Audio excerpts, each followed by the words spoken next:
All right, everyone, it is time for another story time. Today we're going to be doing Kaldheim's story episode 3, which is the Saga of Tibalt.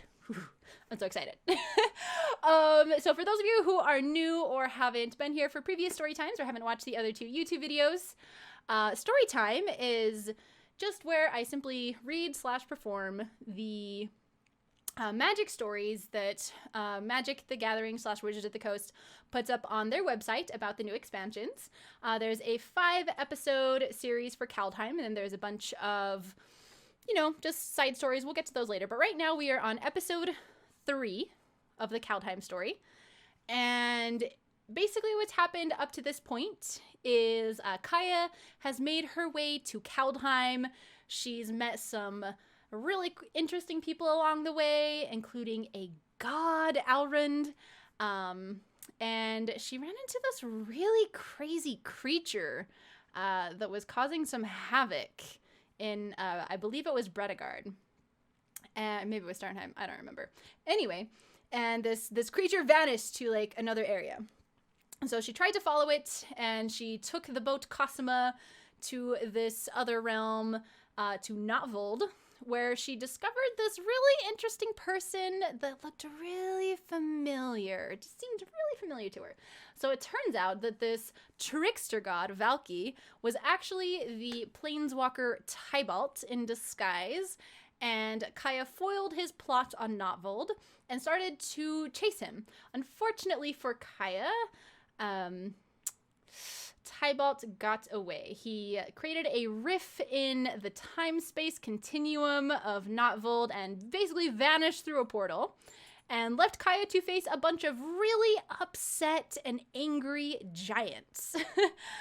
And Kaya was about to have a really bad time when suddenly Tyvar, an elf from Skemfar, I believe, came to the rescue and basically turned all of the giants, or not giants, trolls, they were trolls, not giants, all the trolls into stone, right? All right, and so that, she made a new friend, and now they are going after Tibalt. So that is where the story last left off, and now it is time for episode 3, the Saga of Tibalt. It is by Roy Graham with contributions from Jenna Helland. The smell of bubbling tar, the warm kiss of volcanic ruptures. After all this time spent toiling in the frozen corners of this accursed plain, it reminds me of home. If only every branch along this damnable world tree would be more like Immersturm. If you ask me, all of Kaldheim would be improved with a touch more fire and a dash of anarchy. Which, if I've done my job right, is exactly where it's heading. Yes, there's no doubt in my mind that all of this plotting, these months of hard work, will come together quite nicely. But I must admit, there is one thought which keeps me up at night. What if, as the world burns around them, nobody knows who lit the match?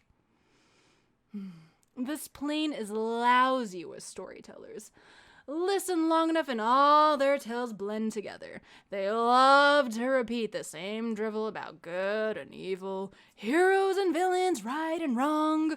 Let's give them something fresh. A story to remember. The last saga of Kaldheim. And I promise, it's got an ending to die for. P.S. That was Tibalt talking. The saga begins with a planeswalker named Tibalt. Not only was he powerful and brilliant, but he was also despised by most everyone he met on account of his many gifts. Not that it bothered him. However, on account of his many jealous enemies, Tibalt traveled often from place to place and never stayed on one plane for too long. This is the story of how he came to Kaldheim and how he met the horrible beast. See, the horrible beast had heard about Tybalt's many talents and desperately needed his help.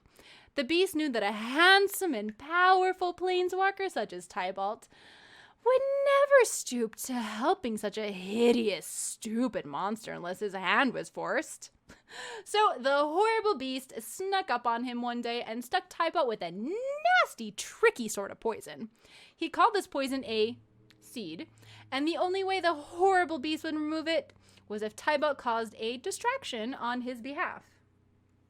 What the monster didn't realize was that Tybalt had already been planning to stir up trouble in Kaldheim. So, while the wise and mighty planeswalker agreed to the horrible beast's terms, he was really only doing what he meant to do anyway. First, Tybalt needed a disguise. Nobody would listen to some newcomer after all. With Tybalt's vast reservoir of cunning, it was easy enough to find Valki. It happened that this god of lies, this prince of tricksters, was foolish enough to get lied to and tricked himself. How about that? Tybalt wrapped Valki in magical chains and brought him to the coldest, most remote realm he could find, Karfell. There was this frozen mummy of a king there who Tybalt had worked out a deal with. So as long as Valki stayed deep in the dungeon of this King Narfi's glacial palace, Narfi and his Dreadbarn, that's what the king called the walking stiffs making up his army, could have the first pick of treasure when the Doomscar started. And oh, what a Doomscar it would be! Never had Tybalt seen a greedier, more gold-crazed bunch of zombies. The denizens of other realms, he knew, would need a bit more convincing before they were willing to march to war. The next step in Tybalt's masterful plan was to suit up in his new disguise as Valki and visit Cole the Fort Master.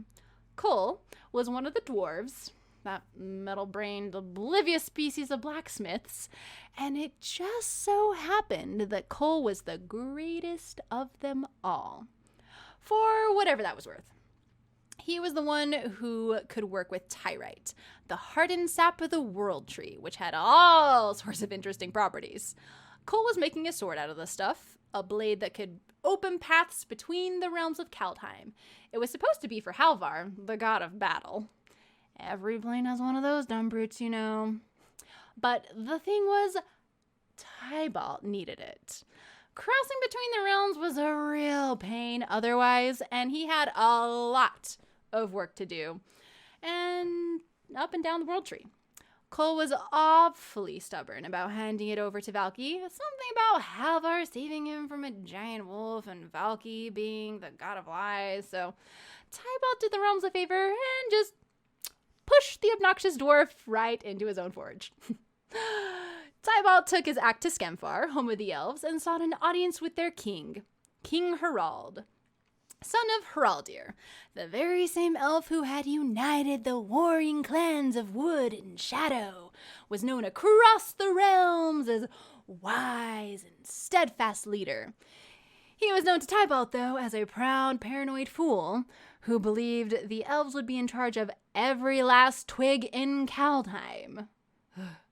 The hatred and mistrust of the Skodi, the gods of Kaldheim, had long ago settled into the bones of every elf in Skemfar.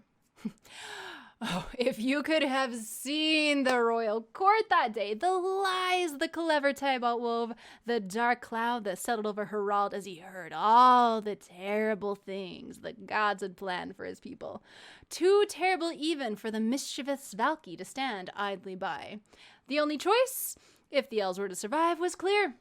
Strike first. In Surtland, Tybalt warned the Frost Giants of an incursion of Torga trolls, awakened from their long slumber. In Bredegard, he promised the vicious Skell clan the return of their demon master, Vargoth. All across the realms of Kaldheim, Tybalt sowed the seeds of war and chaos. But what of Starnheim? The Valkyries. Well, they presented a problem, even to the cunning Tybalt. They were duty-bound creatures, separate from the politics that controlled the other realms. They cared not for gold or power, and they feared no other mortal force in Kaldheim. What could a dedicated trickster do with such rigid, inflexible souls? We pause this saga for a moment to recount a saying common throughout the multiverse. The branch that doesn't bend breaks. Tibalt may have been both brilliant and powerful, but he was not strong enough to take on every shepherd and reaper in the halls of Starnheim. There was a being, though, that could. Coma. He was called the Cosmos Serpent, first and oldest of the monsters birthed from the World Tree. Long ago, the Scoti had banished Coma from entering the realms, trapping him in the empty cosmos. For eons, his restlessness grew, his hunger went unsated, and his thirst for destruction unquenched. Tibalt pitied the poor snake, he really did. So, with the Sword of Realms, he cut open a doorway to the home of the Valkyries, where the Cosmos Serpent could make up for lost time. Now, Tibalt was no great believer in swords. His faith laid with knives and hooks, hellfire and brimstone. But even Tibalt had to admit that the Sword of Realms had proven very useful. He had crossed the cosmos with it time and again. He had used it to unleash Coma on the Valkyries of Starnheim.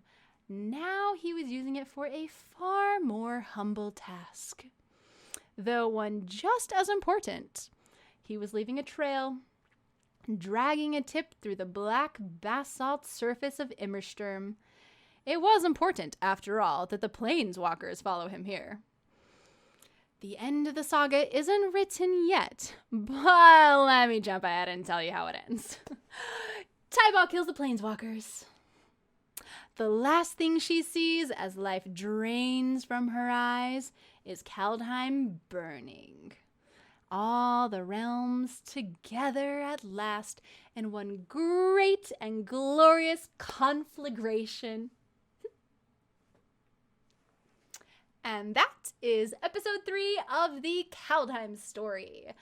We will do episode 4 soon, so be sure to stay tuned and maybe we'll find out what happens when Kaya actually encounters Tibalt on Immersturm.